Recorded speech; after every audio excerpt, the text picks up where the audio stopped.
আসসালামু আলাইকুম গাইস, কেমন আছেন সবাই? আজকে আমরা আসছিলাম নাতপুর গ্রামে কাজ করার জন্য।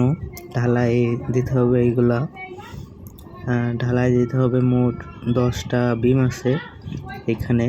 এই যে রাস্তার ধারে এখানে আমরা মশলা মাখাবো।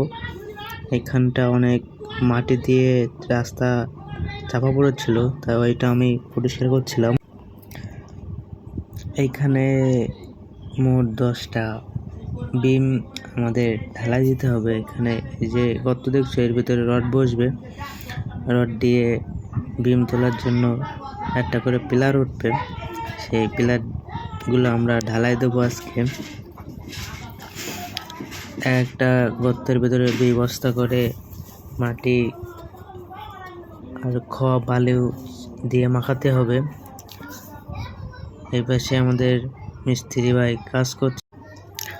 এই সাইডের বিমগুলাই অনেক পানি রয়েছে, যেগুলো আমাদের কাকা অবশেষে আমাদের রড বসানো শেষ হয়ে গেছে। এখন আমরা বালি চুমন ফেলায় এই যে পাইল করছি। দেখেন আপনারা, এগুলো পাইল করতে আসলে অনেক কষ্ট হয় আমাদের, যে কারণে আমরা 2 জন পাইল করছি আর 2 জন বসে বসে রেস্ট নিচ্ছে, যারা আমাদের কষ্ট হয়ে গেলে যাতে ওরাও কাজ করতে পারে। আসলে এইগুলা কাজ করা খুবই কষ্টের। যারা করে তারাই জানে যে এইগুলা করা, এই ঢালাই কাজগুলা করা কত কষ্টের। ঢালাই মাখানোর পরে আমরা পানি দিয়ে এইগুলা ঢালার উপযুক্ত করে নিচ্ছিলাম। সাথে কষ্ট হয়ে যাওয়ার কারণে আমরা 4 জনে বিশ্রাম নিচ্ছিলাম।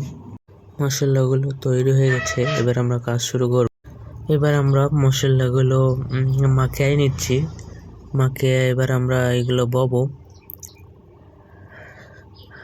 আমরা 2 জন মাখাচ্ছিলাম আর ভাইরা 3 জন মিলে বসছিল। ভিডিও অনেক লং হয়ে যাওয়ার কারণে ভিডিওটা ফাস্ট করে দিচ্ছি, আপনারা দেখতে থাকেন।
এই যে এই কাজগুলা করছি আজকে আমরা, ঢালাই দেওয়া শেষ।